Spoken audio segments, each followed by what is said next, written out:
plutôt que le pied varus-séquin qui est traité plutôt par des gestes ostéotendineux. Donc pour le pied valgus, la chirurgie ostéo-articulaire donne une correction durable de ce pied. Il y a plusieurs options chirurgicales. Il y a l'arthrodèse extra-articulaire de Grace, l'allongement de la colonne externe, l'arthrodèse soutalienne et la triple arthrodèse. L'arthrodèse extra-articulaire de Grace consiste à mettre un greffon fibulaire ou iliaque dans le sinus du tarse avec correction du valgus calcanéen.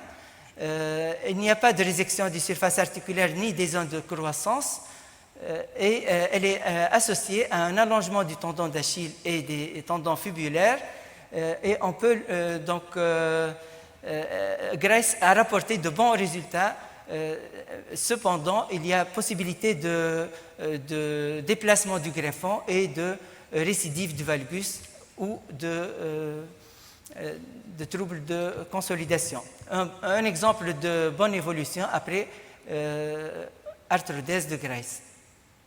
L'allongement du calcanéum ou allongement de la colonne externe ou intervention des vanses consiste à une ostéotomie à 1,5 cm de l'articulation calcanéo-cuboïdienne avec mise d'un greffon tricortical.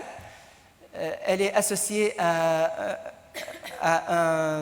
une plicature interne du tibial postérieur et de l'articulation talonaviculaire et on peut lui associer aussi un allongement des fibulaires et du tendon d'Achille. Une radiographie du pied avant et après ostéotomie du calcanéum, d'allongement du calcanéum. L'arthrodèse soutalienne peut donner une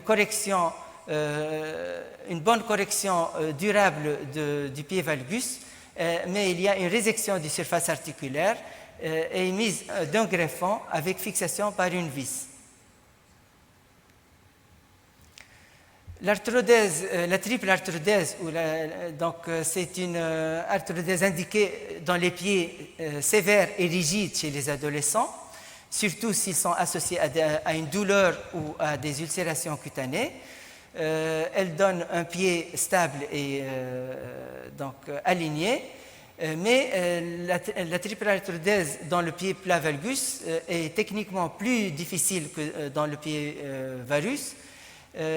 Parce qu'on peut avoir des hypocorrections ou des troubles de consolidation. Et elle peut évoluer vers l'arthrose vers l'âge après 20 ans.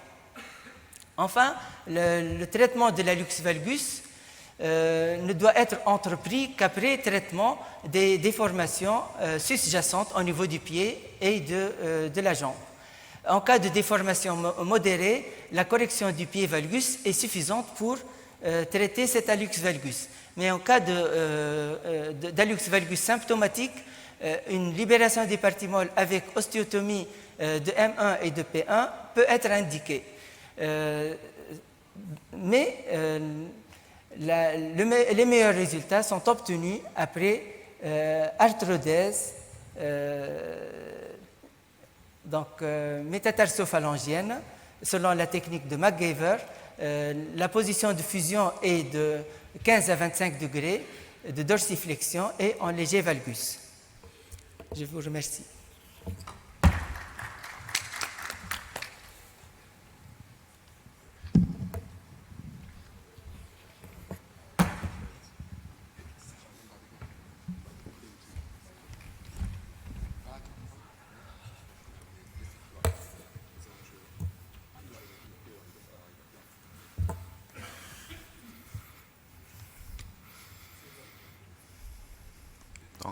Merci tout le monde.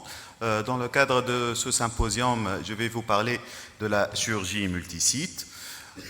Pour introduire ce sujet, je tiens à préciser les principes fondamentaux de cette chirurgie qui consiste à un recensement complet des anomalies secondaires pour les traiter en même temps opératoire et éviter le dit birthday syndrome qui consiste à des chirurgies itératives et multiples et des anesthésies répétées pour des enfants déjà fragiles et qui ont une répercussion sociale sur l'enfant et la famille.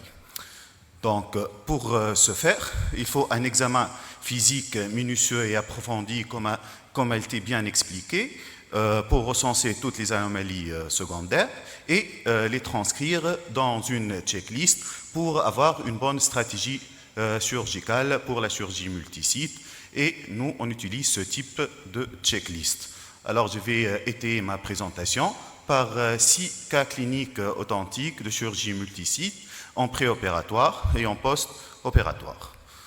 Donc, pour le premier cas clinique, il s'agit d'un enfant âgé de 18 ans qui a une hémiplégie cérébrale infantile. Ce patient, il est classé GMFCS2. Il a un équin réductible en flexion du genou. Il a un fléchon fixé du genou. Il a une antéversion fémorale exagérée et un fléchome de la hanche témoin de la rétraction du psoas. Donc,